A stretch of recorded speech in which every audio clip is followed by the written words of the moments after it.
Welcome to another edition of the Willie Bragg Show. I know, it's 5:43 a.m. Eastern Standard Time. I have not done an early morning stream like this in quite a while, but there's a reason I am doing it. One, I was going to live stream last night, but I had a lot of quality sleep I had to catch up on, and I was hungry as hell. So I went to Denny's to have a late night dinner. I just got back and I had a little trouble. I would have actually put up a live stream earlier, but I was having trouble with the thumbnail. But I got that resolved. But y'all don't want to hear that, do y'all?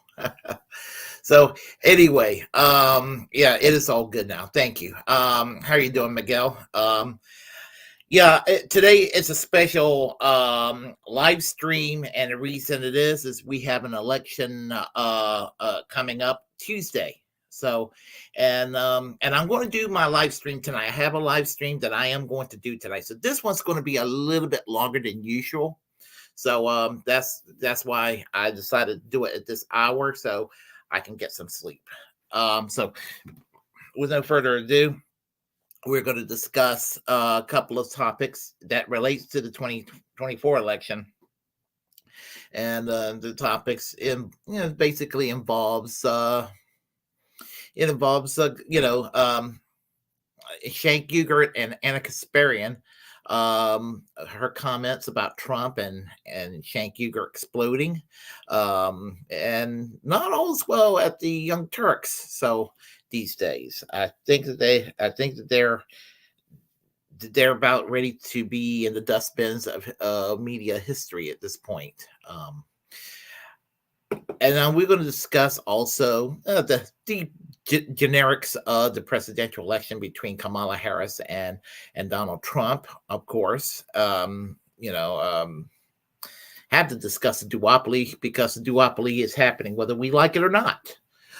And we're also going to discuss the connected with the duopoly, the Mean Girl fight between Lindsey Graham and Liz Cheney.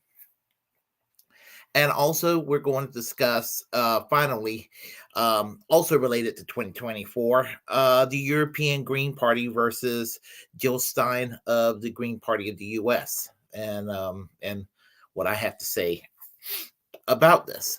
So, with no further ado, we'll start with the first story, and this is what I have to say.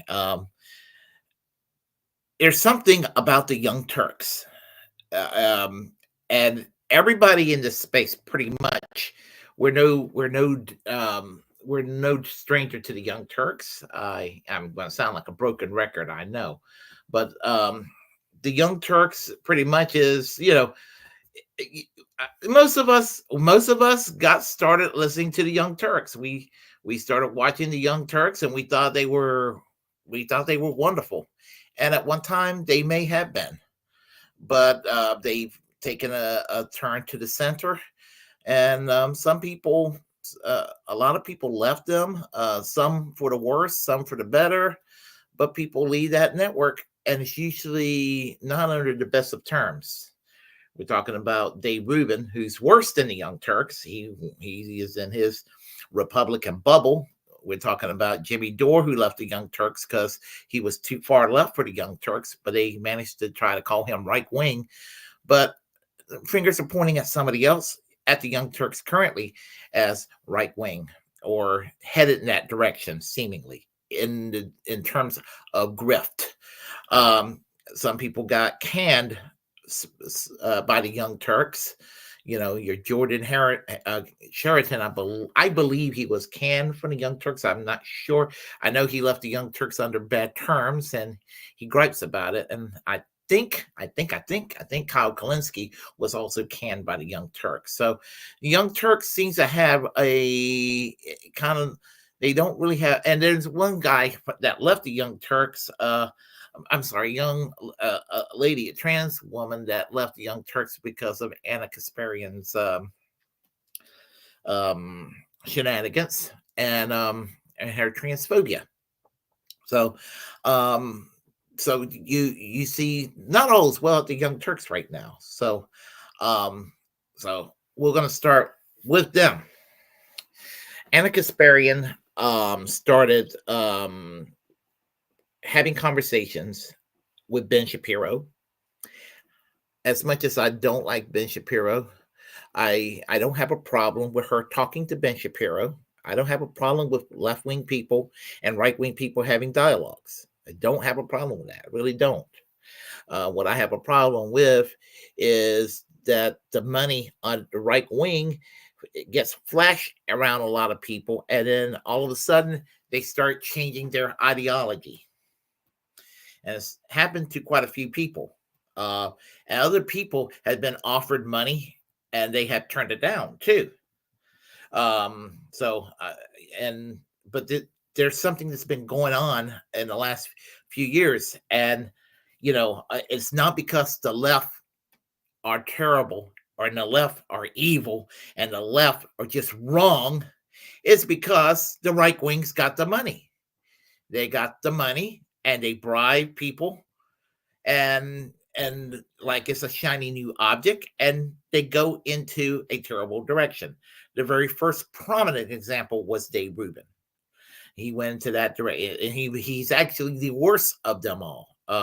There are others out there. Tim Pool went into that direction. Karen Borisenko, I believe that's her name. She went into that direction. Ariel Scarcella went into that direction. I believe Blair White went into that direction.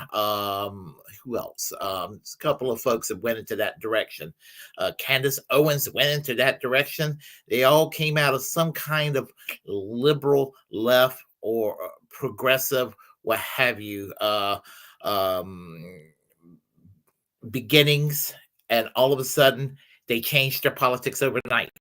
Others lately, like Russell Brand, have changed his politics, and Tulsi Gabbard. Now, I have a little bit of empathy for Tulsi Gabbard because Tulsi Gabbard was pushed there by Hillary Clinton because a conservative Democrat pushed her to the right.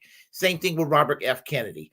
They pushed him into the Trump camp. They pushed Tulsi Gabbard also into the Trump camp. I don't particularly like that they got pushed in there. I don't like the fact that they're pro-Trump, but they were pushed in there. And for them, I have maybe just an ounce of empathy, even though I despise what they became. So there is that. So the Vanguard, which I have my issues with the Vanguard in a lot of ways, but I think that they've been getting a little bit better lately. They were getting kind of sorry for a while, and now they're getting a little bit better. Although they had their moments. They were commenting on the civil war going on between Cenk Uygur and Anna Kasparian, and the fact that Sam Cedar showed up on the Tim Pool podcast and was giving his 2 cents. And Lord have mercy, I'm finding myself in agreement with Sam Cedar, and I'm not particularly a strong Sam Cedar fan. I have not really been a Sam Cedar cheerleader. Not that we should be cheerleaders for any of these folks, but I've not been an avid, Sam Cedar, fan for many years.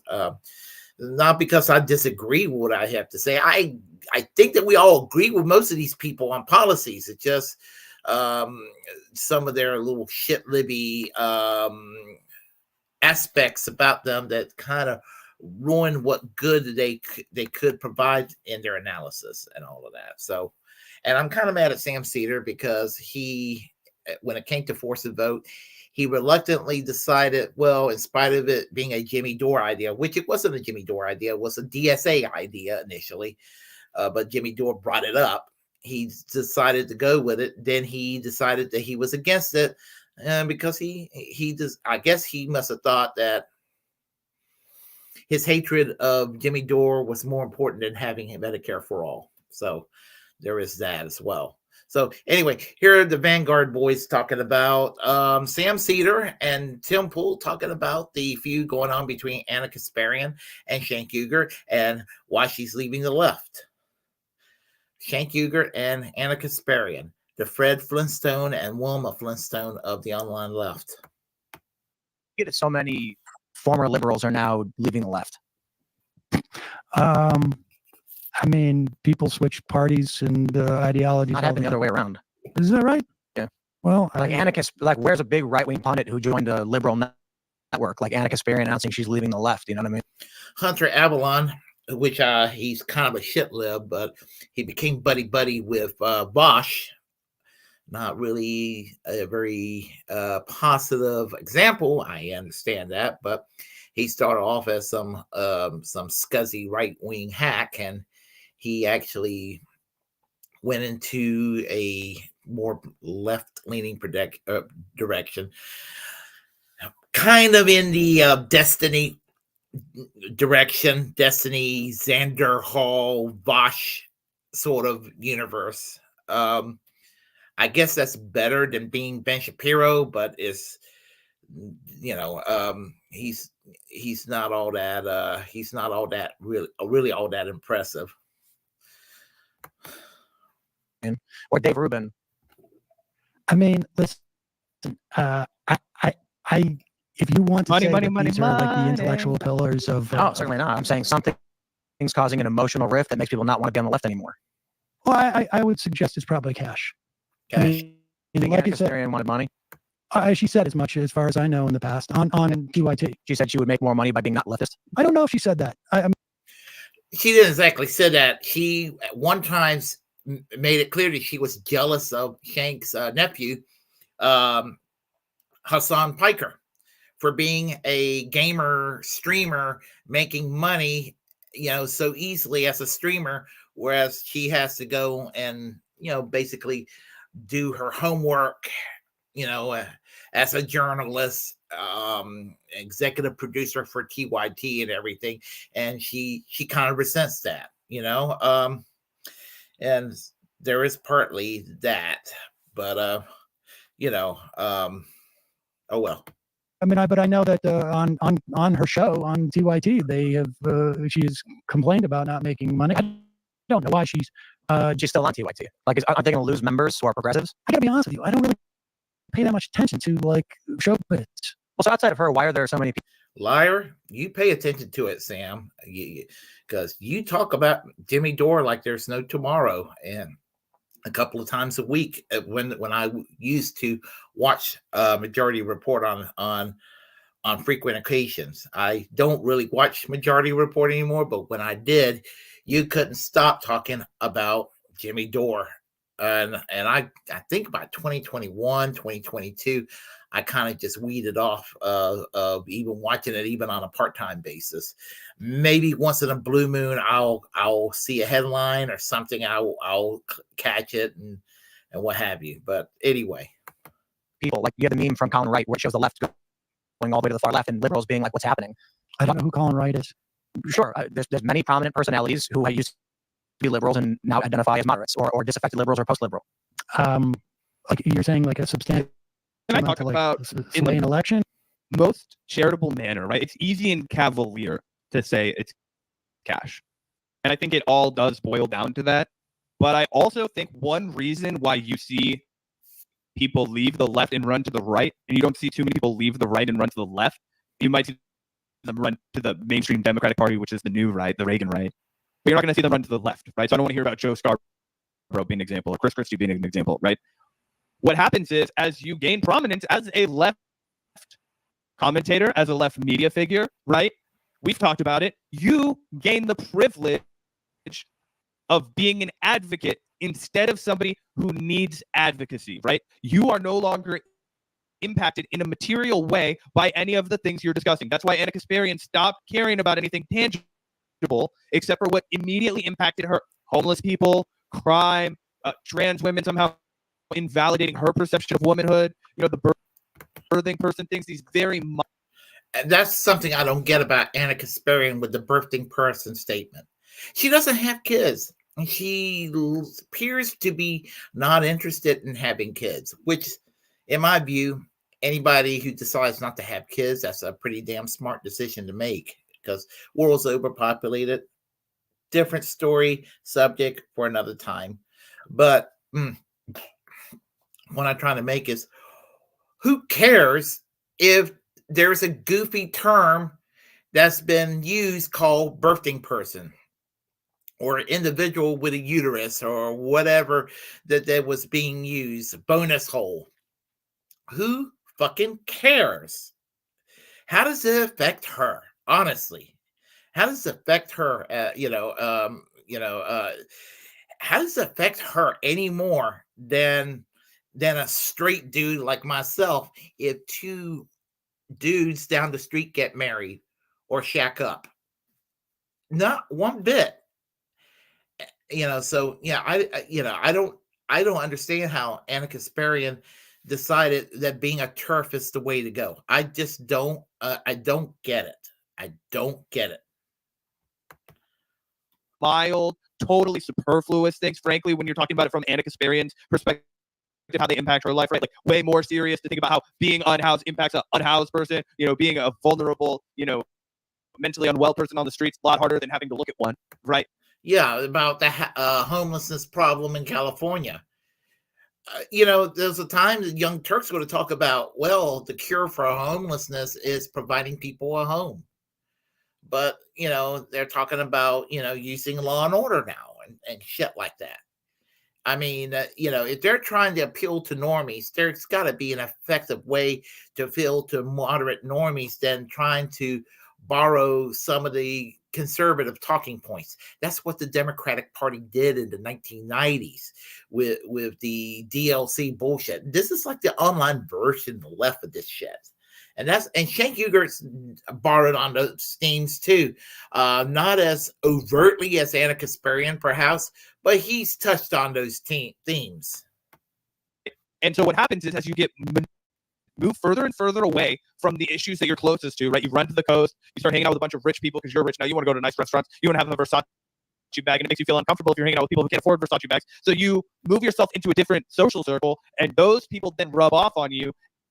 And then you will start to indulge in your reactionary thoughts because you're not anchored to any kind of collectivism or solidarity, and it moves yourself. And then that's all lubricated. That's all aided by the fact that you're now awash with cash, and you're being celebrated by a new demographic, which always makes you feel good. Yep. Also, I mean, Sam Cedar is just 100% right. They do it for money. Yeah, Tim Pool knows that as well as any of these grifters. He knows how phenomenally wealthy being a right-wing commentator has made him. We just found out about the tinted media thing. How much money was he getting paid per video? Like $100,000?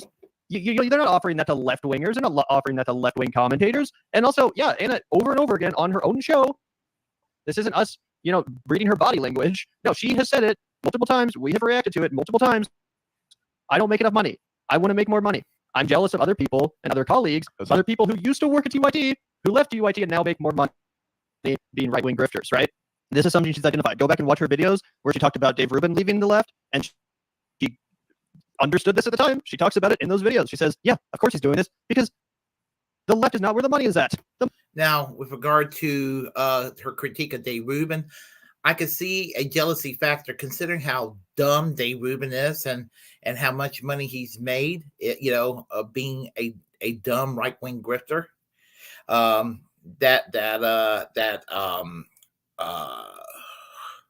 Prager cash, in my view, probably got dangled in front of him. I think that he's one of those folks with the deep pockets, in my view. And, if it isn't Dennis Prager, it's somebody else. They're dangling a lot of money in front of these people. I understand that. Now, I'm not particularly keen on David Pakman in the year 2024. And there are things that I do find wrong ideologically with David Pakman, but he's not gone to the other side. And he's been offered cash because he comes across as smart and intellectual and very well reasoned or what have you. And because of that, he's been offered cash, and he said that he's turned it down. Well, good for him. And there are things I have a problem with David Pakman. I have a problem with his duopoly bullshit. Okay, I don't have a problem with him as a human being. He seems like a nice guy, but I have a problem with his duopoly positioning. Um, he wants to fight the establishment in a polite way. He wants a job at MSNBC. That's what it comes down to, you know.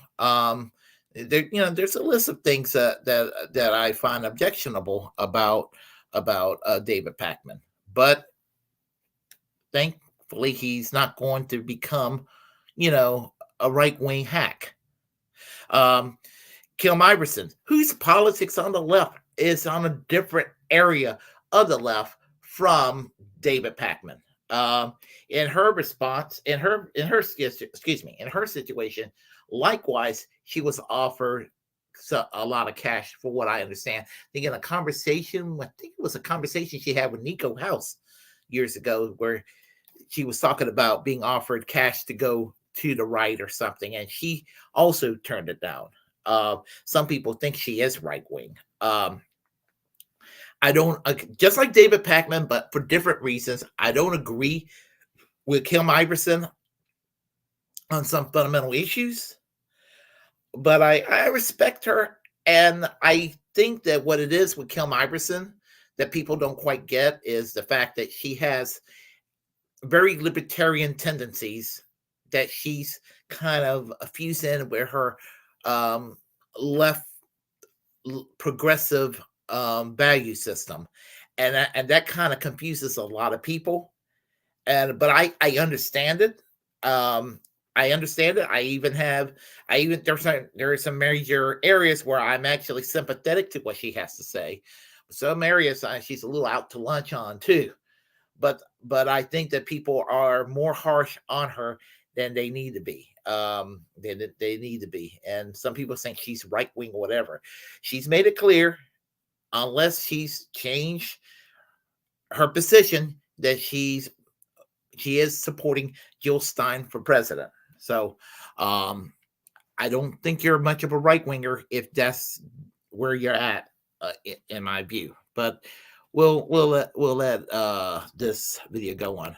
The money's on the right. It's easy as hell to make a shit ton of money being a brain dead, talentless right wing hack commentator. Tim Pool has no talent. Tim Pool's barely compelling to listen to. Same with. Yeah, you're right about that. Seeing paint dry is more exciting than listening to Tim Pool. Dave Rubin, but they're way, way richer than people. Dave Rubin is dumb as a box of rocks. He's so dumb as a box of rocks that even Joe Rogan wouldn't have him back. And I've been I have my issues with Joe Rogan. In some ways, people beat up too much on Joe Rogan, but I have some issues with Joe Rogan too.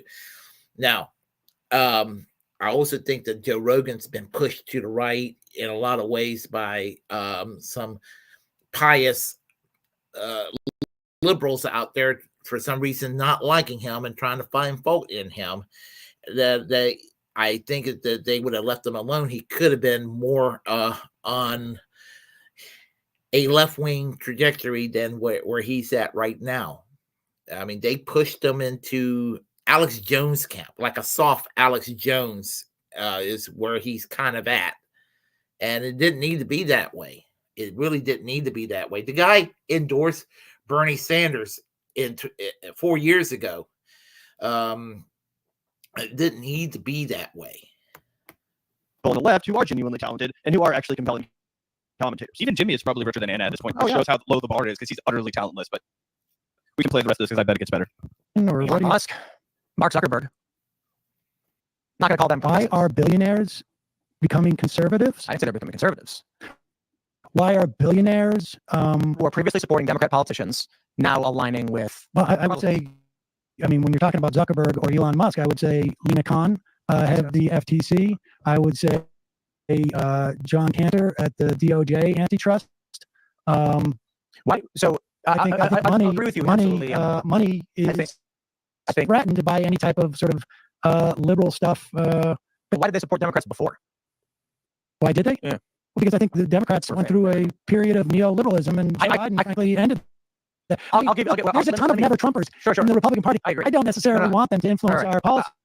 I'll completely agree with you on the. Just Amen, Sam. That's the problem with the Democratic Party today, with them embracing Dick Liz Cheney. You have never Trumpers now kind of coming into the Democratic Party, and it's going to turn the Democratic Party into basically the Bush Cheney style Republican Party, but with a rainbow flag behind them. That's what's kind of happening right now.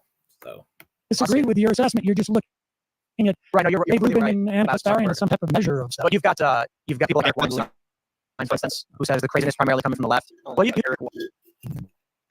Woman. Hold on a second here. Let me do this for a moment. Yeah, you can see what's going on with you can see what's going on with the grifting, and it's it. People should see right through it. I mean, it was one thing to be Dave Rubin 4 or 5 years ago. It was different. It was different seeing it was different seeing people like Dave Rubin or Ariel Scarcella or somebody doing this, or Tim Pool at first, or what have you. But when they're coming out of the woodwork doing this bullshit, and you got people on the the conservative side gloating, and you got a gullible center out there listening to this. They're like, well, I guess there must be something to the left being toxic that they go to the right, because I guess the right must be better. And the left needs to do a better job of trying to fight this and let the people know what a fucking grift is. And they need to do a better job. It's not our fault that this is happening. It's happening because there are people out there. They're trying to destroy the movement. So let's go ahead and continue. All right. And feeling like I'm no longer the young Turk, in this instance, quite literally. And for the longest time, she was considered the leftiest lefty on YouTube. No one was a more lefty commentator than Anna Kasparian, right? But all of a sudden, now there's younger, newer, and leftier channels out there. People like us and commentators like Olayemi Lauren, who all of a sudden are saying things that Anna's like, well, I don't know if I'm comfortable with this. I don't know if I'm this progressive. I don't know if I'm this left wing. And all of a sudden that creates a dynamic where it's like, oh shit, I'm not the leftiest person anymore. Now I have this left flank that's calling me out, or that's criticizing me. And what do you do in reaction to that? Well, if you're a cringy, bitter Karen like Anna Kasparian, then you readjust your entire politics in a reactionary way. That's what we've seen happen. But again, this happens to people who are commentators and just normal folks as they get older. Oftentimes bitterness and simply being out of touch leads them towards the right wing, right? The less you associate with young people after you've graduated school and you're kind of in your own bubble, in your echo chamber, all of a sudden you're not getting exposed to new culture, to new ideas, to new ways of progressive thinking. And you do become stuck in your ways. And again, that oftentimes leads to a reactionary outlook where you think, oh, my generation was the last one to understand society. My generation was the last one to understand a true vision of progressivism. And anything to the left of that is now a crazy, this is just young Zoomers who want to take this off the cliff or something. You know what I'm saying? Oh, yeah. And we actually have some breaking news, everybody. Let's take a look here. It looks like Cenk Uygur saw the clip we just reacted to and has come out swinging. At this point, Sam Cedar is just a gross liar, and I never said she wants to leave the left for money. When he's pressed on it, he claims ignorance. Then why did you lie about it? We lost subscribers and money because we acted out of principle. Something Sam wouldn't understand. I ran for Congress. I busted a union. I ran a failed presidency for campaign for presidency. Okay, he ran our network into the ground. Okay, and that's why my co-host is leaving. And that's why she's running to the right. Okay, it ain't because of anything else. This is so embarrassing. Holy shit! Thank you for finding this out. Crazy stuff. So now Cenk has entered the ring. We have a full-on lefty civil war. Cenk Uygur versus Sam Cedar. Cenk Uygur and Anna Kasparian versus Sam Cedar. This is crazy, guys. This is crazy. And obviously, Cenk is, he's freaking out because he knows that Sam is 100% correct. And he, can you go back to the real quick? Sorry. So, obviously, Sam Cedar is correct, but he has to now perform this outrage and pretend to call out Sam Cedar and defend Anna Kasparian, even though Sam is just saying what we all obviously know. Even Cenk knows what's happening. You can see it in his body language. You can see it in the way he responds to Anna's BS talking points, like we did earlier in the show. He knows what's going on.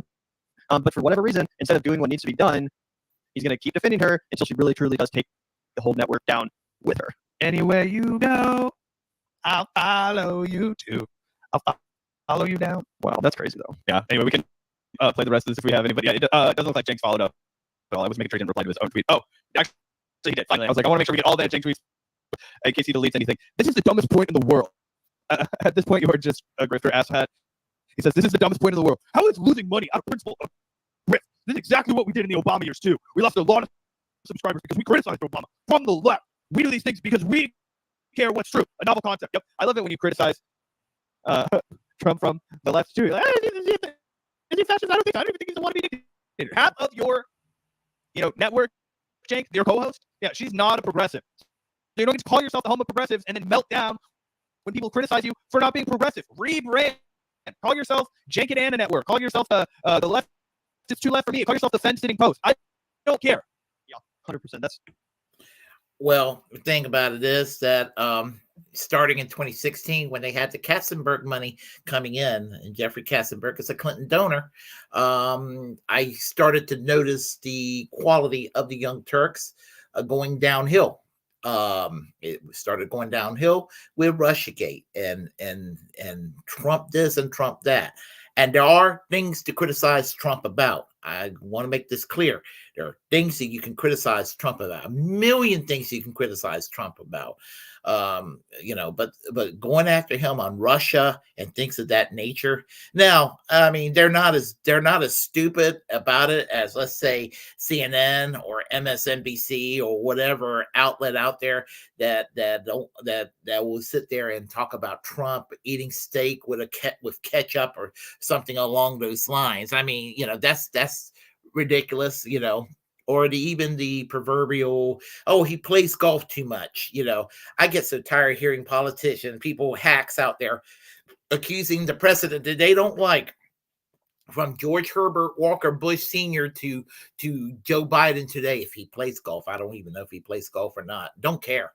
Oh, they're too busy playing golf. I remember when I was at work about 10 years ago when Benjamin Netanyahu came to speak in joint session of Congress, and somebody got on me about how Obama, as if I was an Obama supporter, Obama would not go and meet Benjamin Netanyahu. He decided he would rather play golf. And I told this person, I said, hey, if I had a choice between playing golf and hobnobbing with Benjamin Netanyahu, give me golf any day. Honestly, why the hell would I want to hobnob with Benjamin Netanyahu? And anyway, that's beside the subject. But just pointing that out. But as I said, this whole notion that this meltdown, the stupid meltdowns they were having. I mean, and I mean, honestly, I think that the Young Turks went too far nuts on the Trump derangement syndrome. And while I do not think that Jimmy Dore is a right-wing grifter like others have claimed, I do think that he probably was a little bit light on the criticism of Trump than he needed to be, although he has actually criticized Trump on some occasions. And so somebody had told me, oh, Jimmy Dore never criticizes Trump. He never criticizes the Republicans. No, there are plenty of videos you can watch where he's actually criticized. Well, he definitely criticized the Republicans. But he's not, it's true that he has not criticized Trump perhaps as much as he needs to. But, again, I'll have to call bullshit on both teams on that one, but that's just my perspective. I've been accused by right wingers of suffering from the most over the top style of Trump derangement syndrome that the libtards suffer from, and I have been accused by shit libs and even some on the left who are in on that TDS bandwagon of having secretly liking Trump or something, which Trump is your standard Republican president. He's loud and more bombastic. and it's funny sometimes. So I mean, so you got no choice other than to laugh at it because it's just like it's so just so not the usual what you expect from politicians who sit there and tone police. And so it comes across as funny sometimes. I mean, some serious shit, but it comes across as funny.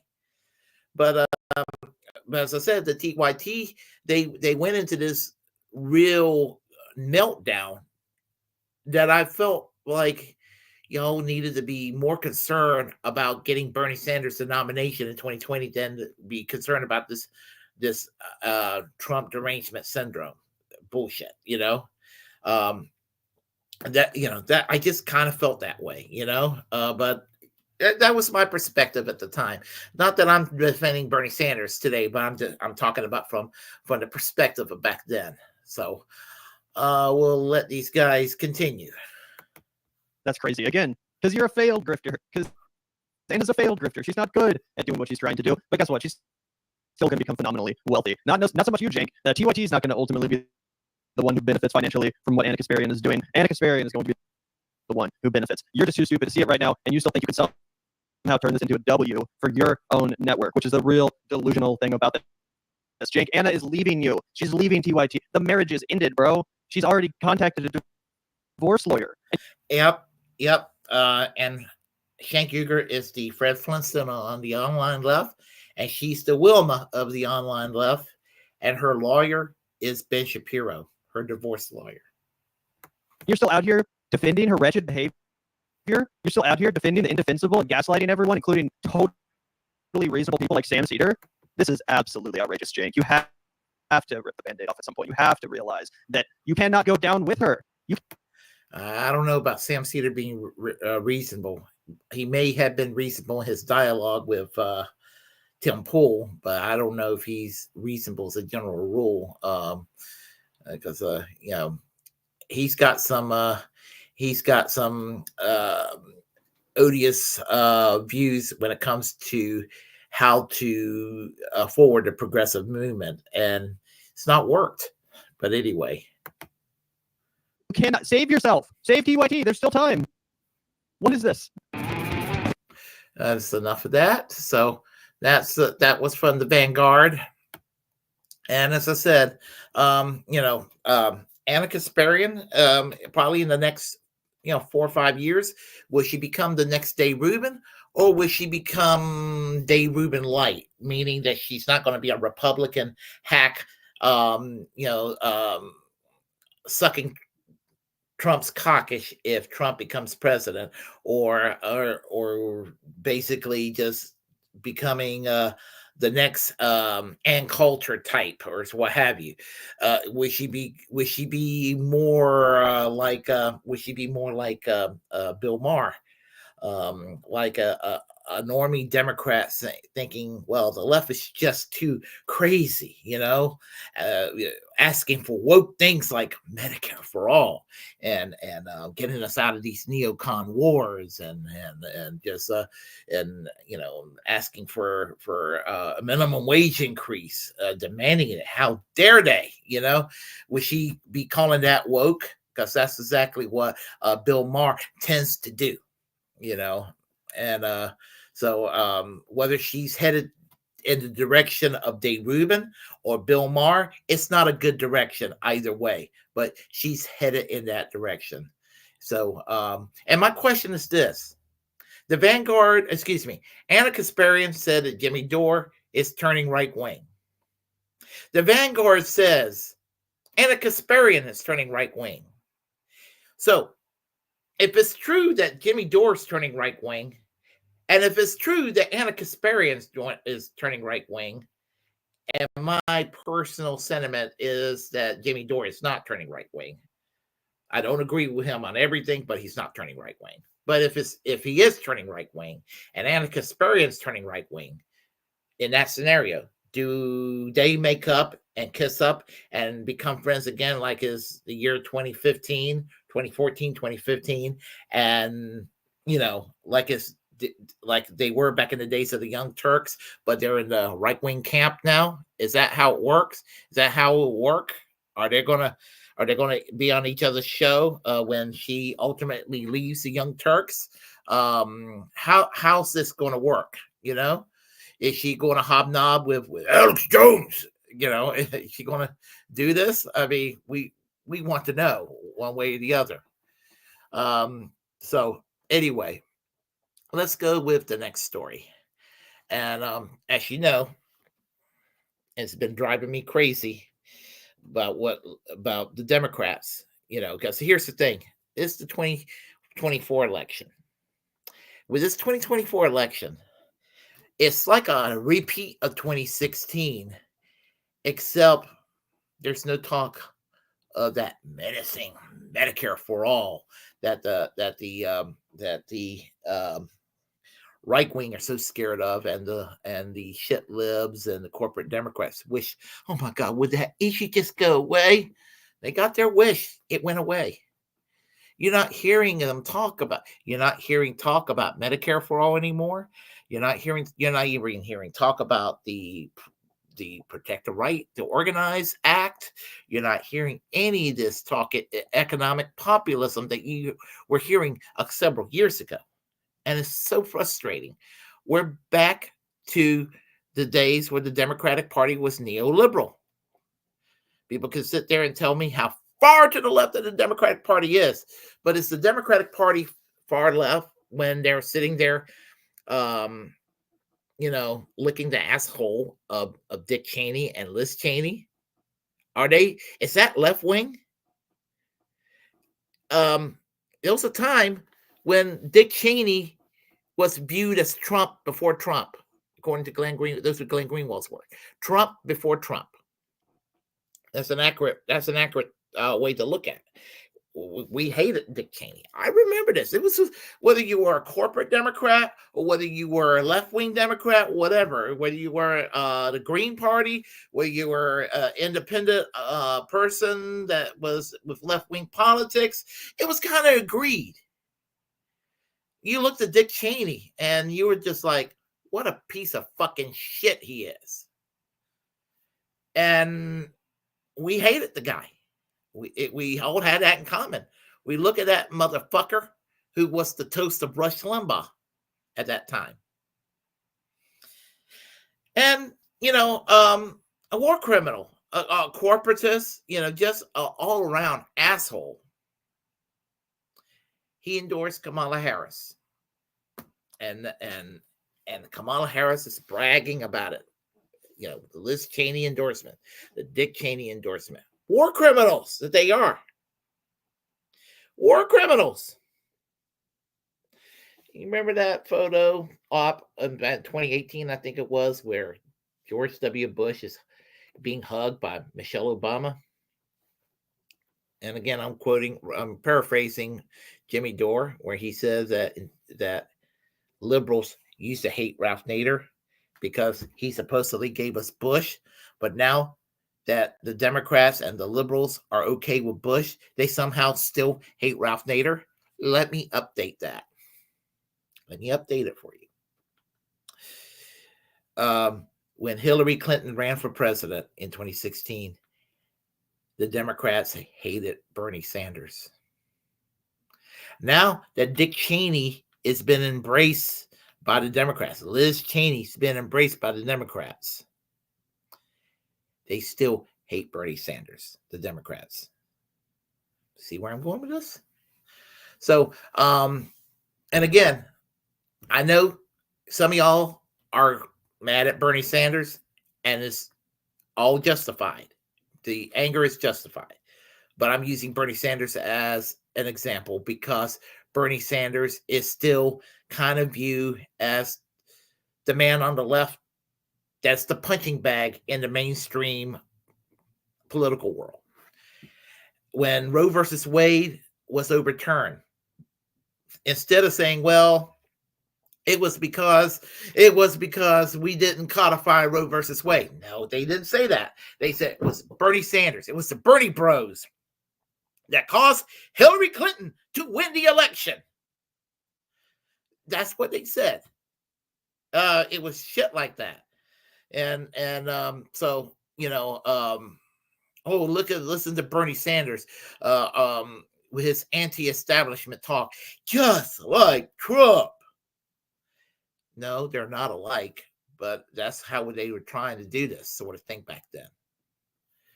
And now they're sitting there embracing Dick and Liz Cheney. No talk of a public option coming from Kamala Harris.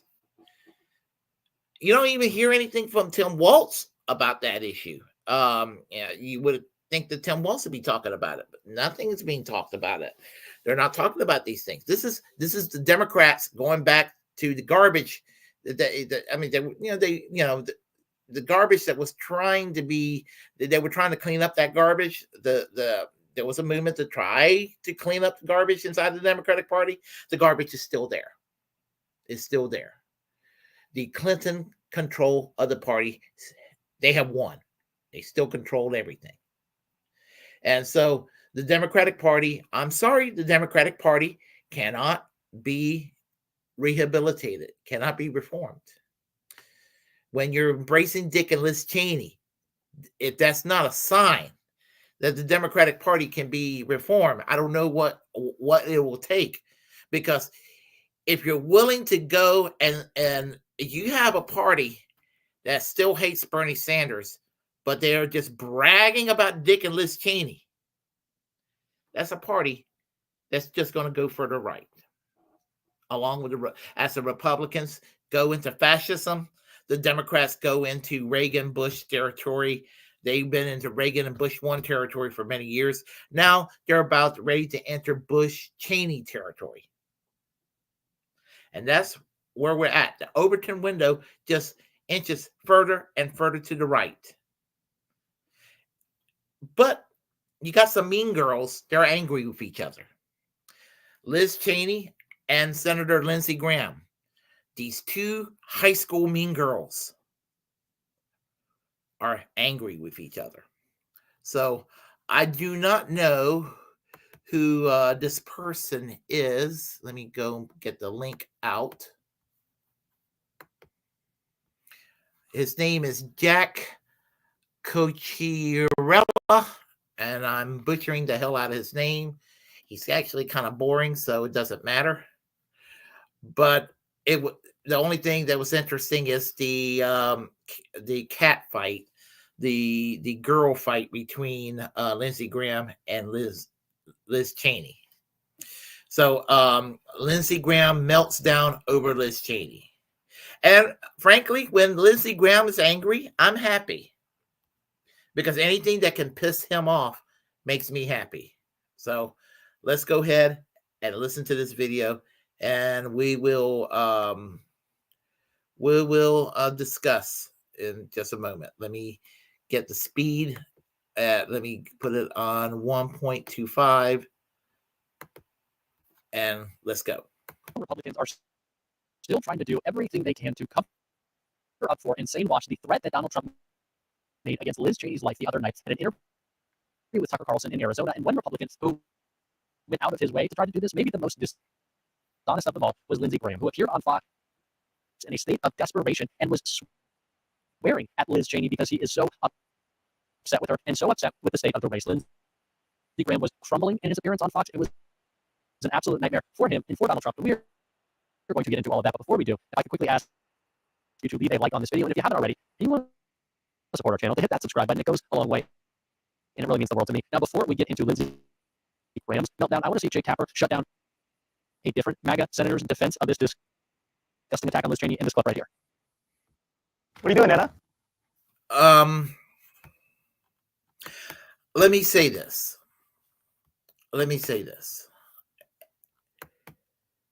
It is not a disgusting attack on Liz Cheney. There's nothing disgusting about verbally attacking Liz Cheney.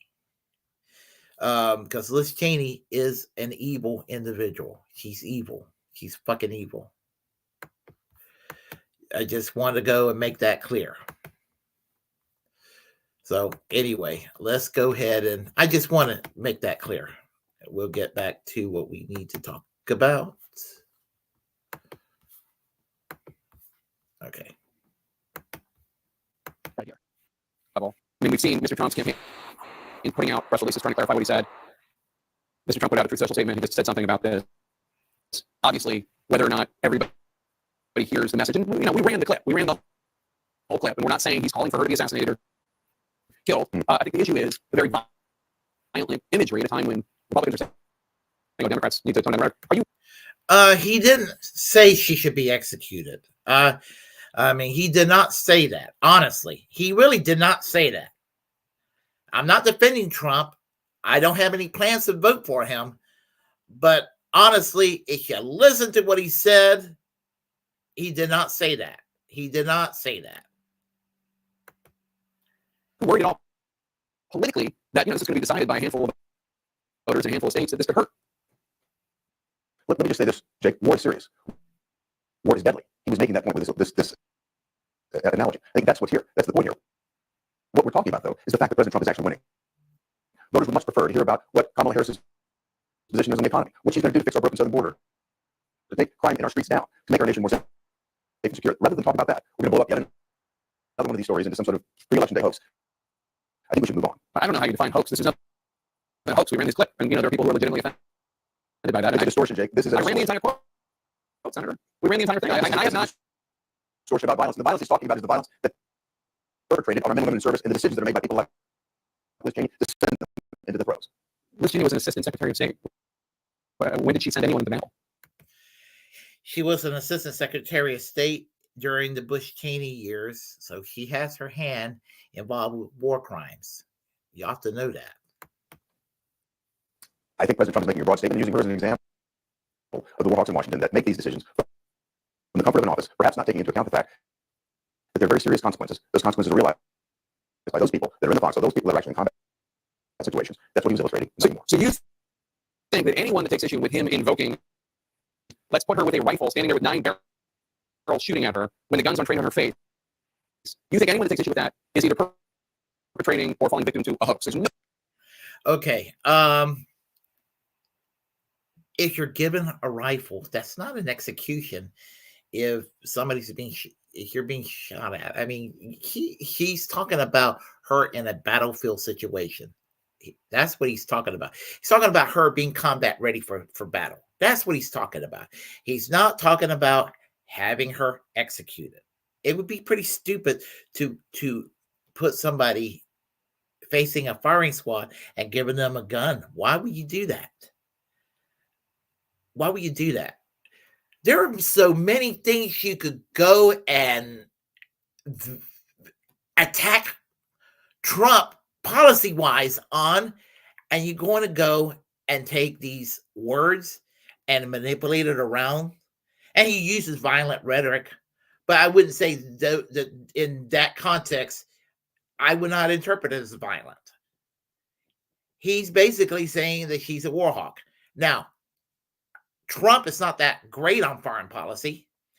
You're not exactly a peacenik when you're going around assassinating an Iranian general like Qasem Soleimani with that drone strike, I believe in January 2020, or toppling the government of Evo Morales in Bolivia with the what's her name, Janine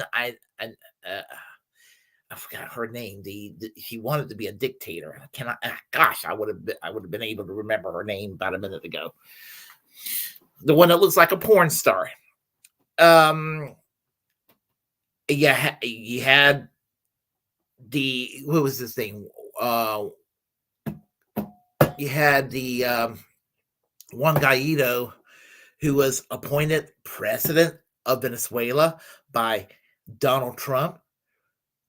What authority does he have to declare somebody a president that was not voted for as president?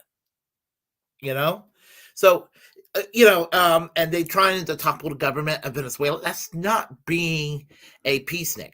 Trump is not being a peacenik. But is he correct to go after Liz Cheney and her dad? Absolutely. Absolutely, he's correct to go after them. It has my blessing to go after them. He's absolute. I mean, on that one, I'm with him. I'm 200% with him on going after Liz Cheney as far as the criticism is concerned. And no, I do not want her to be harmed, anything. I just want her and her dad to be arrested and put in prison for crimes against humanity. That's all I want. That's all I want. That's nothing crazy. Nothing, I mean, I don't even favor torture. I'm against torture. But I favor prison for them. No one can legitimately say that's violent imagery at a time. What's a distortion? I read that. This is a distortion. This is a distortion. What President Trump meant, and you know it. President Trump wasn't calling for any type of violence on Liz Cheney. I didn't say he was what. talking about was her to consider the Yes, that's what you were saying. You were saying that violence that anybody that we put into that circumstance might face. It's as simple as that. We need to get back to talking about the fact that President Trump is the only person that's on the ballot that can actually fix the damage that Kamala Harris and Joe Biden done over the past 4 years. The damages that was done by Kamala Harris and Joe Biden was also done by Donald Trump, and Mike Pence was also done by Barack Obama and George W. Bush and Bill Clinton and the first George Bush and Ronald Reagan and on and on and on. Because none of you motherfuckers who are just anti-suit and ties in Washington, D.C. have the answers to what needs to help the American people. And all of this talk in the campaign for Kamala Harris about what she's going to do, well, she hasn't done it. President Trump already has. People are asking themselves this basic question: am I better off today under Kamala Harris than I was under President Trump? That's why I'm moving the polls away. That's why. Honestly, when I hear "Are you better off?" "Are you better off?" You know what? I'll say this: I'm just as well off as I was in the late 1990s. I'm not poor. I'm not wealthy. I am what you would call middle class. And any improvement that has been made financially in my life has nothing to do with who's occupying the White House. Because there are things that you do in your day-to-day life that an act of Congress or an act of the presidency doesn't affect. I'm talking about economic decisions, economic planning, that sort of thing. It's not that you elect somebody and the moment they're sworn in, just like you waving a magic wand, things are better or things are worse. It doesn't work that way. It's such a simple mindset. It's Neanderthal, simple-minded, partisan thinking. Things don't magically get better or worse because the guy you like or dislike is in the Oval Office, or the party that you like or dislike are the majority in Congress at the moment. It doesn't work that way.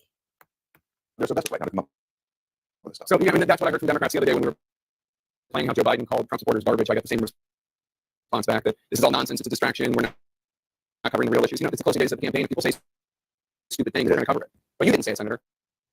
So I hope you come back and we can talk about some substantive issues after the election. And it's good to see you. And that's the important issues. God bless on that. Thank you, sir. Appreciate it. As the nation comes up on the final days of early voting, we're talking. They are really doing everything they possibly can to try to sane wash Donald Trump, to try to make excuses, to try to pit this on Liz Cheney. Liz Cheney's worse than Donald Trump. That's what you don't understand. That's what you don't understand.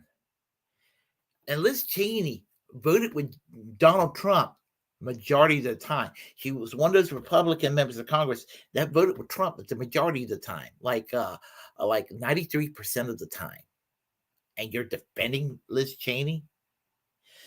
Even on the culture war bullshit, Liz Cheney is much closer to Marjorie Taylor Greene on LGBTQ rights, for example, than Donald Trump. Donald Trump is closer to a standard Democrat on LGBTQ rights than Liz Cheney is. And you're acting like he's Satan incarnate, and you're acting like Liz Cheney is this wonderful, benevolent figure. And my understanding is that the candidate that replaced her in Wyoming has a more moderate voting record, even though she's a Trump bootlicker. She has a more moderate voting record than Liz Cheney.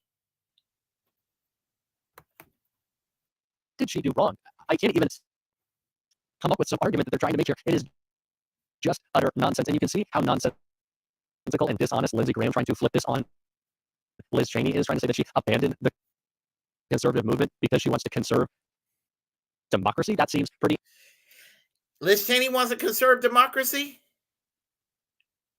You know what a neocon is? A neocon is somebody who claims that they're pro-Western democracy as they go and crush democracies abroad. In line with what you would want to do, not just abandon all your values like you have, Lindsay, spineless individual. But we don't need to hear my thoughts on Lindsay. We want to see a meltdown. If you knew that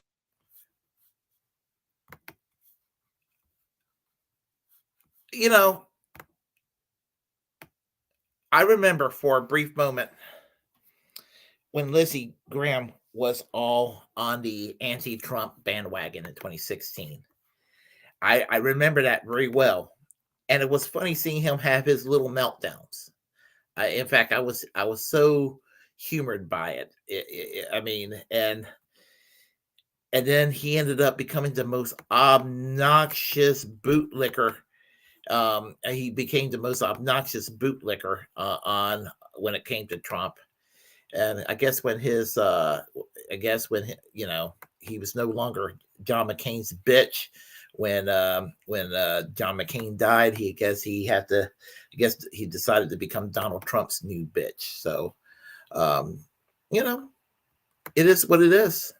And but anytime he has a meltdown, anytime he's angry, I'm talking about Lindsey Graham, I'm all for it.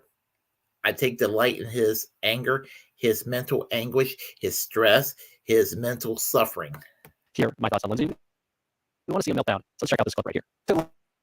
Liz Cheney, she's selling out conservatism to stay relevant. She got waxed in Wyoming, got defeated like a drum, beat like a drum, and she's campaigning with Kamala Harris. You're telling me you're pro-life and you want this lady to be president?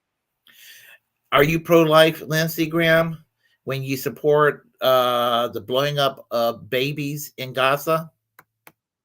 Who believes in abortion up to the moment of birth? Don't ever talk to me about pro-life and abortion. All you evangelicals who sit there and suck Benjamin Netanyahu's dick and celebrate the slaughter in Gaza and seeing babies getting blown up as if little babies are going to grow up to as if little babies are terrorists or something. There's no pro-life with you people.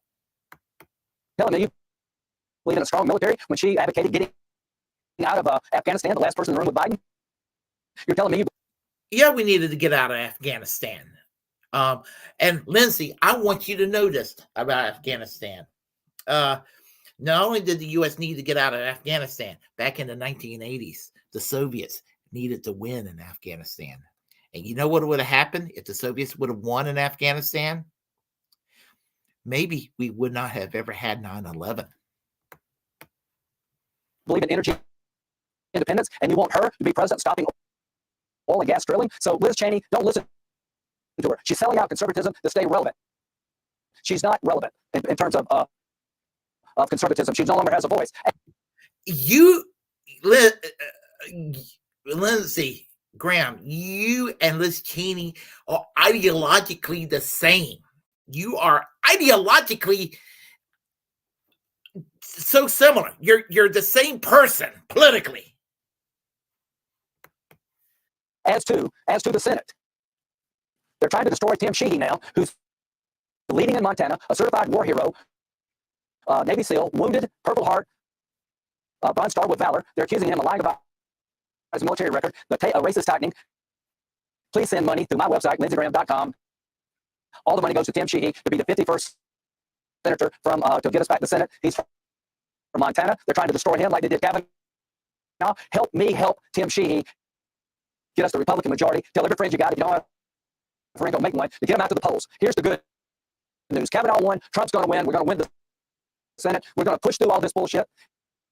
And I'm not going to listen to anything she has to say. Liz Cheney, we're not garbage as Trump supporters, and women who support Trump are not dumb garbage. So all I can say, folks. No, I think you're dumb garbage, Lindsey. I think you're dumb garbage. This is the election of a lifetime. Liz Cheney is campaigning for Democrats to take back the House. She endorsed Mike Rogers' opponent in Michigan. She endorsed the Democrat to help Democrats take back the Senate. Don't listen to words she says. So as you can see, Lindsey Graham says that he's not going to put up with any of Liz Cheney's bullshit, and he's not going to have to deal with it. He's going to push through it. He was just kind of desperate, begging for donations to make sure that Republicans can try to flip the Senate, something we absolutely cannot allow it. You can just anyway, Liz and Lindsay, as far as I'm concerned, that's about that. They're pretty much the same as far as I'm concerned. So just watching him with his meltdowns, just as I said, makes my day. So let's go with the next topic, and the next topic is third parties in the presidential election, a certain third party presidential candidate, and this is from Politico. So and I will follow up with a video. Politico. This is from hold on, let's see. Do we have everything set up here? Do we? Yes, we do. Okay. Right now we have here Europe's Greens ask Jill Stein to pull out of U.S. election to prevent Trump victory. Can you believe that? Quote unquote. The race for the White House is too close for comfort. Writes parties from around Europe calling on Stein to throw her support behind Democrat Kamala Harris. What can I say about this? I have a conspiracy theory I'm going to share with y'all if I can remember it after this. Green politicians from across Europe on Friday call on U.S. Green Party presidential candidate Jill Stein to withdraw from the race for the White House and endorse Democrat Kamala Harris instead. Quote, "We are clear that Kamala Harris is the only candidate who can block Donald Trump and his anti-democratic authoritarian policies from the White House," unquote. Green parties from across the countries, including Germany, France, Denmark, Italy, the Netherlands, Ireland, Estonia, Belgium, Spain, Poland, and Ukraine, said in a statement, which was shared with Politico ahead of publication. Stein is on the ballot in almost every critical U.S. state. Polls between 1.1% and 1.4%, meaning her candidacy could cost Harris critical vote in the tight race for the White House. Right now, the race for the White House is too close for comfort, quote unquote. The statement said, quote, "We call on Jill Stein to withdraw from the race and endorse Kamala Harris for the presidency of the United States," unquote. But with the election just days away, voters had head to the polls on November 5th, and the relationship between Europe's Greens and Stein's party strained. The police seems unlikely to sway her. Quote, "We are committed to this campaign for the presidency, and we will never betray our legions of supporters and the many supporters who have already cast votes by abandoning our mission now, regardless of which anti-democratic person or group makes the suggestion," unquote. Stein's team said in a statement, quote, "Grassroots democracy is at the core of the Green movement worldwide, and for one group of Greens to tell another to stop participating in democracy is disappointing and unprincipled," unquote. Friday's statement from the European Greens highlighted the divergent values and policies, quote unquote, of the European and U.S. Greens, noting, quote, "There is no link between the two as the U.S. Greens are no longer a member of the global organization of Green parties," unquote. That I did not know. Little statement here.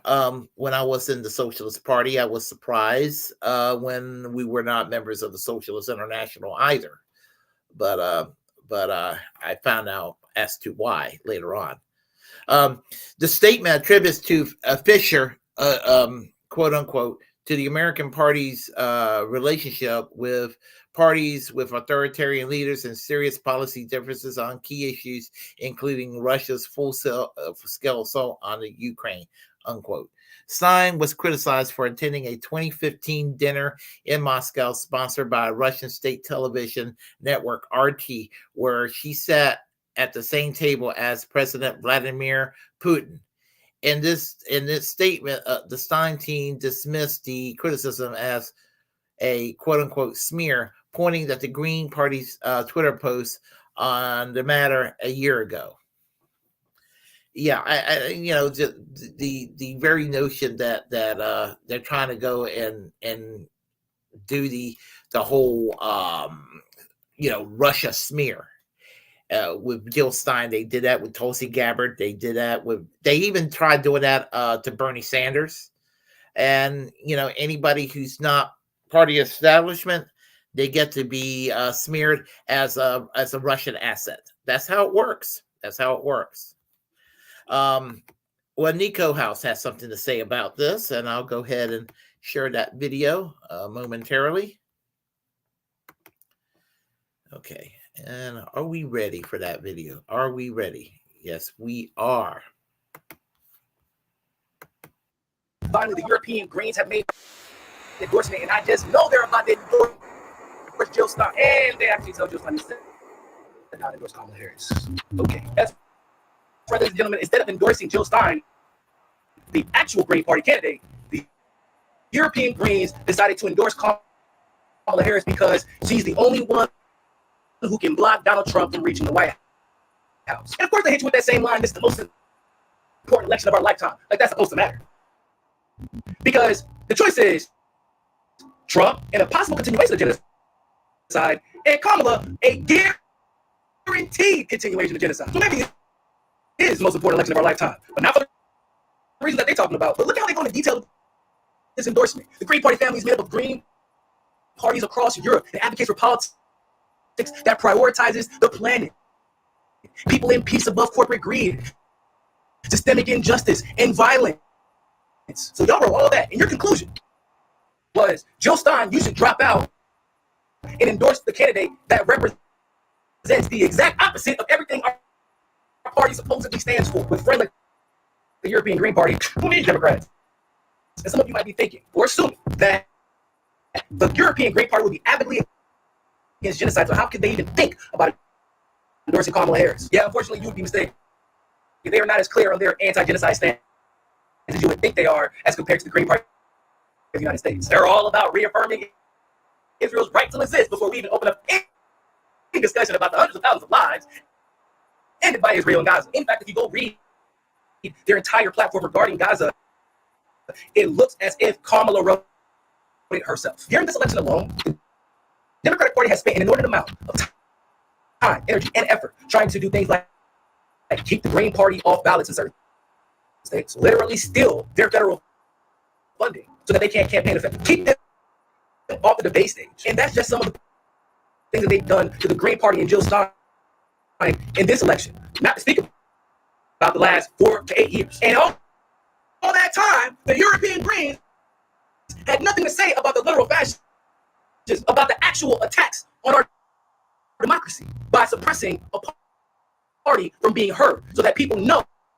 what their options are when it comes to November 5th, 2024 presidential election. Now, since Kamala can't get her shit together, since Muslim and Arab voters are leaving the Democratic Party in droves to specifically vote for Jill Stein and Butch Ware, now the European Green Party finally want to come out and comment in our election, and it's to tell the Green Party member to drop out of the election instead of congratulating her for offering a viable substitute, a viable option for voters who have, I don't know, fucking soul and refuse to continue a genocide with their vote, continue to fund the military industrial complex unapologetically and without accountability with their votes. Look, I know our Green Party ain't perfect, but damn, at least our Green Party isn't openly advocating to vote for genocide. But that just lets you know something. Jill Stein is doing so well that Green parties from across the world have been called on to try and take her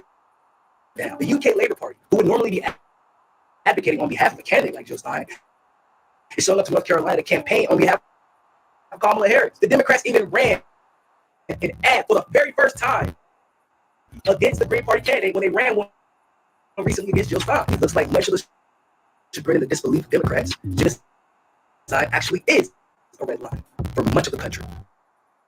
Thank God. Because I was starting to get a little bit worried, y'all. I really was.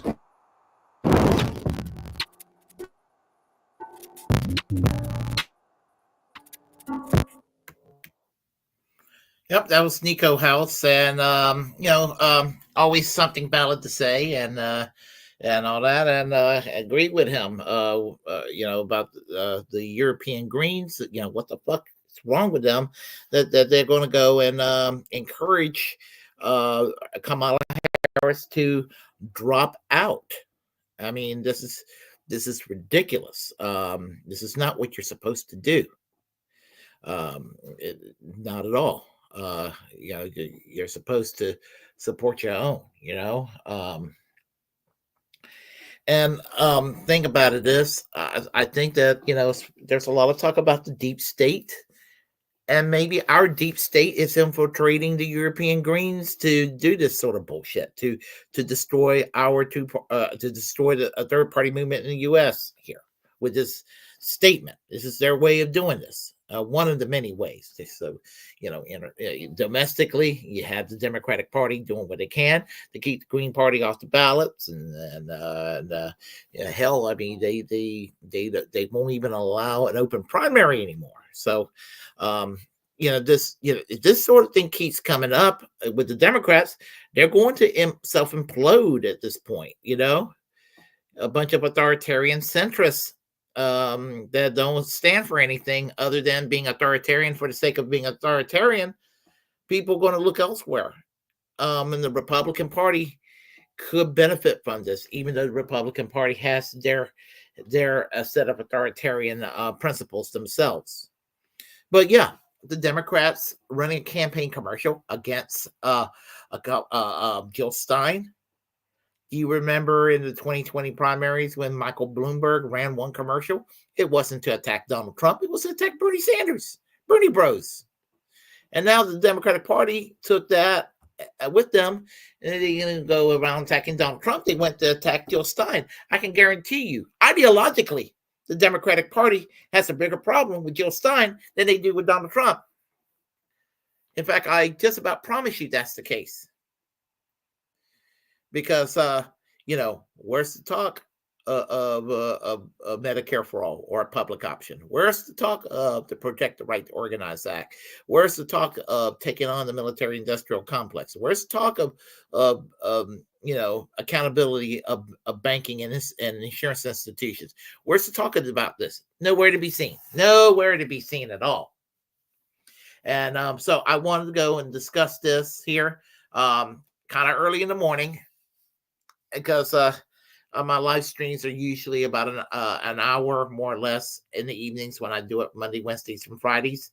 But I decided to do this. And plus, tomorrow, we're having a special Braglands, which is the election night coverage. So I decided to do my own stories here and comment on it. So, there is that. And anyway, let's go and talk on the chat line here and see how everybody's doing. Okay, and as I said, I remember Miguel earlier. Miguel, once again, I hope you're well. We have here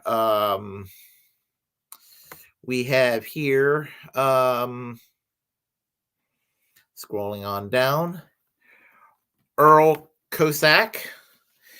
Well, they're left-wing hacks. So, referring to the Young Turks. I have no idea who you are, Earl, but Young Turks are hacks. I don't know how far left they are anymore at this point. So, and Dennis Hill says here, looser Trump, or Dennis Hell. And then Dr. Nick Riviera says, hi, everyone, and hello right back to you, sir. So, here we are at the end of the line right here. So, as I said, if you haven't voted already yet, you got today to early vote in. If it's accessible for you to do so, please do so.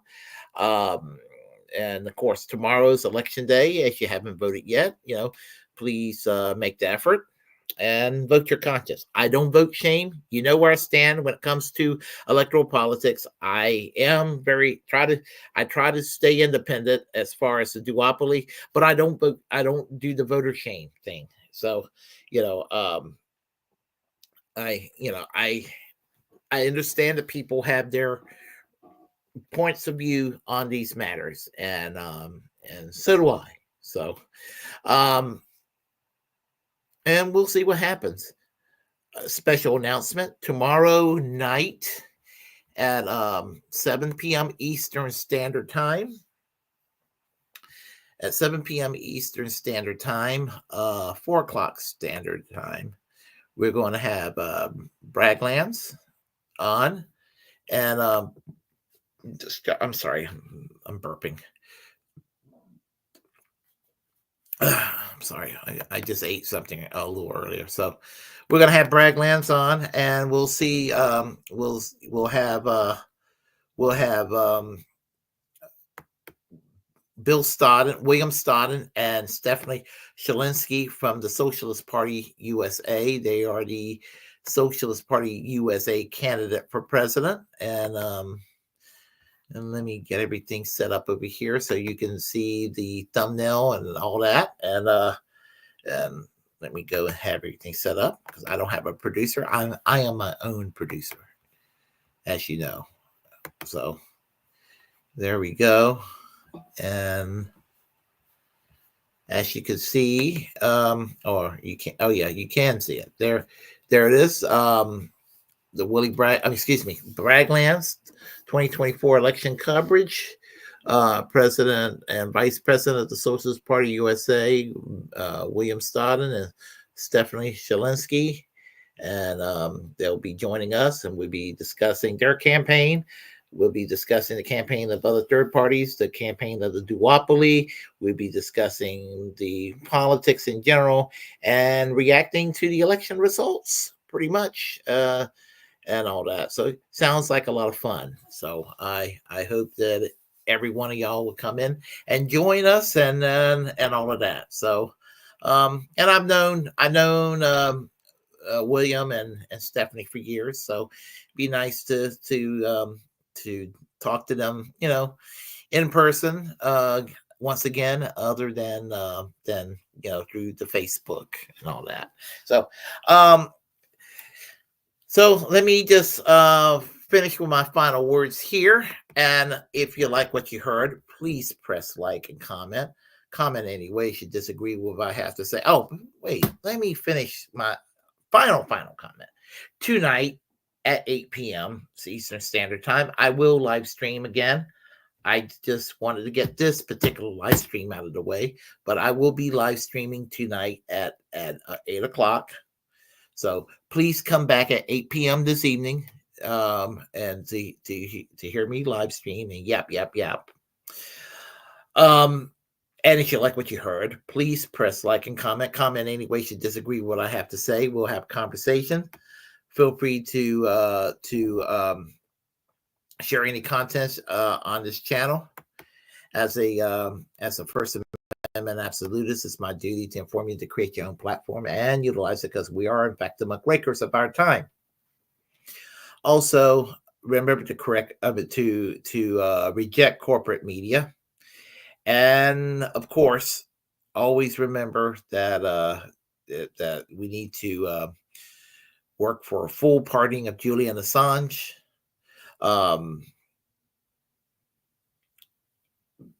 Fully pardon and free and pardon Ed Snowden, free Palestine, free healthcare for all, and free speech. Protect that, and of course, to stay high too. I can't wait for that to be legal in North Carolina. I can't wait. I want it to be legal in North Carolina so bad. So, and Max, sorry, Jay, how are you doing this morning? So, anyway, as I said, please come on back tonight, and I'll be back again, and I will talk to every one of y'all soon. Y'all take care. Bye-bye.